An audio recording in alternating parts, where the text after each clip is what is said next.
Okay, so the questions I'm going to be asking this or answering this week are about self-esteem with our kids. So I've been getting a lot of questions about, my kid has negative self-talk, is just saying terrible things about themselves, or my kid just really lacks confidence in friendships or at school. My kid doesn't speak up and advocate for themselves at school.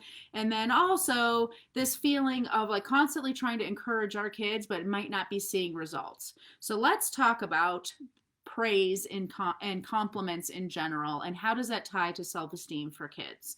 So there's two reasons why parents kind of end up praising their children or complimenting their children, possibly in excess. One of the reasons we wind up praising our kids is because they might be saying really negative things about themselves. We see that they're these beautiful, amazing, miraculous little creatures, and we want them to see themselves that way too. So when a kid says, "Oh, you guys wish I'd never been born," or "It'd be better if I wasn't around," or "I'm so dumb," or "I'm so stupid," or "I'm so ugly," which even though it breaks your heart to know, kids say that stuff very, very commonly. So first of all, if that's happening to you, I want you to know that you're not alone and that's not weird. And second of all, our instinct is to say, "Oh my gosh, that's not true. You're amazing. You're beautiful. My life changed for the better the day you were born. I'm so happy to have you. I'm so proud of you." We say things to try to raise our kids' self-esteem. The other reason why we fall into this, I'm going to call it a trap, and you'll see why later, of praising and complimenting our kids is because we're trying to encourage them to do good behavior. Or if they're doing good behavior, we want to compliment them so that they continue to do that great behavior. We have this belief that if we praise our child, they will continue to do the great behavior. Okay, the problem with praise is that self-esteem comes from the self, doesn't come from outside of us. So if you don't believe me about this, I feel confident in saying that probably for all of us, there are plenty of things that we feel badly about ourselves about, and that other people have tried to make us feel better about, and it hasn't worked. So it doesn't matter how many times my husband tells me, "Oh, you look great in those jeans, honey."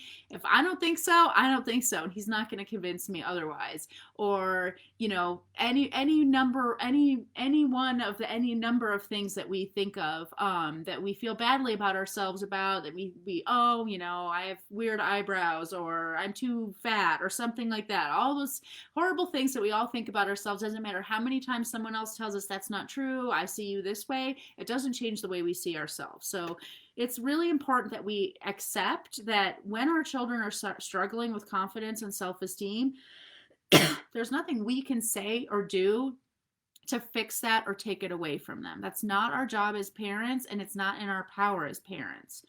Unfortunately, self-esteem comes from the self. So the other thing that's kind of a bummer about praise and compliments is, well, first of all, it doesn't work to do those things that we were talking about. It actually winds up being almost counterproductive to those things. It's counterproductive in emotional self-esteem, and it's counterproductive in good behavior. Why? Because first of all, it kind of gives this accidental message to our kids that their choices and behavior and actions really should be done because they're trying to incur some sort of favor from the people around them. That the way that they show up in the world is really about what other people think of them. It's not really about what they think and their own internal motivation. And of course, we don't want to be giving that message to our children.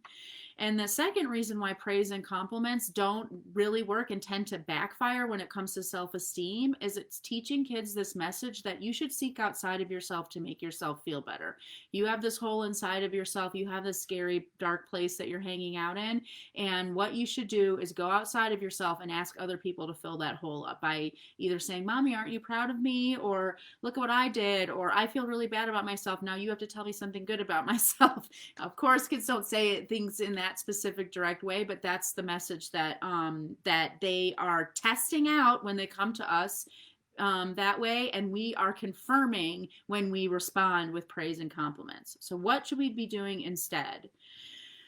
It's really hard. It's really hard not to say "good job" every time our kid does a good job. It's really hard not to say "that looks beautiful" when your kid brings you a painting that they've made, or when they have completed some move on their gymnastics or something like that. It's really hard not to say like, "You did great. I'm so proud of you. You're amazing." But what's actually best for kids and what really does build their self-esteem is three things. Number one, letting them solve a problem. So having them solving their own problems is huge. Number two is having them see that we believe in their abilities to solve their own problems. So they don't actually need us to solve their problems or fix things for them, but seeing that we believe they have what it takes is a big deal. And the third is just being seen, period. So instead of praising and complimenting your kids, I want you to start noticing and observing what they're doing and asking questions. So when your kid comes to you and says, "Look at this painting I made. Aren't you proud of me?" Or, "What do you think about this, mom or dad?" You can say, "I can see that you're really proud of it. I noticed that you were working on that. You worked on that for 30 minutes. You used lots of colors in this picture. What inspired you to make this picture? What were you thinking about when you drew it? How did you learn how to do such and such?" Questions and observations. That's the key there. That's the being seen piece. Now, let's talk about seeing our belief in them. How do we do that? It's a combination of handing our kids' problems back to them with the message of, "You've got this. I believe in you. You can do this." And that last piece of letting kids solve their own problems, that's where the discipline comes in. So if you read the description I put on this video, I said discipline that empowers kids and gives them confidence.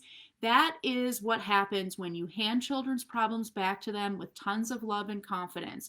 When you implement a natural consequence, you make sure that your child knows that you're still there for them and that they're not alone, and you do so completely neutrally with no agenda. That is the biggest confidence building thing that you can do for your child, is let them struggle while you believe in them.